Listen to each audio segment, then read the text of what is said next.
Let's understand the technique of converting a partial opening in the posterior capsule into a stable opening by performing a posterior capsulorrhexis. And given a scenario like this, what is the technique of safe implantation of an IOL within the capsular bag without any vitreous disturbance? Let's move to watching the surgery. We start the video from the point of the occurrence of the rent. As you can see, towards the end of irrigation aspiration, the surgeon has created a small central rent in the posterior capsule. There is a flap folded posteriorly that you can see at the 5 o'clock position. Now, given that it's a small central opening in the posterior capsule, but it is not a stable complete opening, the implantation of an IOL in a scenario like this has a very good potential of having the rent extend to the periphery and leaving the IOL unstable. Thus, in order to attain stability in this opening in the posterior capsule, we need to convert it to a stable circular opening with no torn edges, with the potential of going out into the periphery. And here's how it's done. To start with, I introduce a dispersive viscoelastic in the capsular bag to prevent any vitreous herniation. Then, after stabilizing the eye, an intraocular forceps is held in my dominant left hand.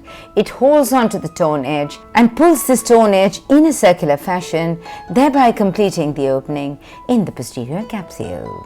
This stable opening thus created no longer has a potential for any extension. After the introduction of some more viscoelastic, let's now move to watching the IOL implantation in the capsular bag. At this point, I'd like to emphasize the need of using a dispersive viscoelastic being introduced in the capsular bag to prevent any vitreous herniation during IOL implantation. The counter pressure being offered by my non-dominant right hand with the Sinskey hook. Note how the leading haptic is introduced within the capsular bag deep to the anterior capsule. Following the introduction of the entire IOL within the anterior chamber, prior to the complete opening of the trailing haptic, the optic is dipped in within the capsular bag as well. And now you will see how the trailing haptic also opens out within the capsular bag. And prior to its complete opening, the IOL is also rotated so as to achieve a horizontal orientation of the haptics. With this, we complete the IOL insertion. Prior to washing out of the viscoelastic, I introduce some pilocarpine in the anterior chamber to attempt to achieve a meiosis.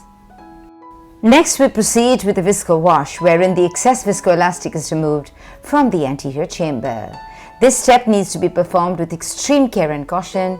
No excessive dipping motions of the IOL, because at any point you can get the vitreous to herniate anteriorly. Let's now watch the rest of the visco wash. After aspirating the viscoelastic overlying the IOL, the viscoelastic from the anterior chamber is carefully and completely removed.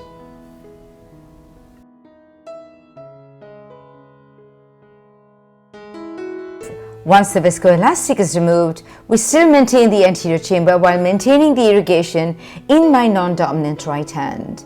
At that point, I hydrate the left side port incision, the main incision on either side, and finally the source of irrigation is removed out of the eye and the right paracentesis incision also hydrated. And finally, in order to ascertain the absence of any disturbed vitreous in the anterior chamber, diluted triamcin alone is introduced into the anterior chamber, which is then washed out, and this confirms the absence of any vitreous disturbance. This now brings us to the end of this surgery.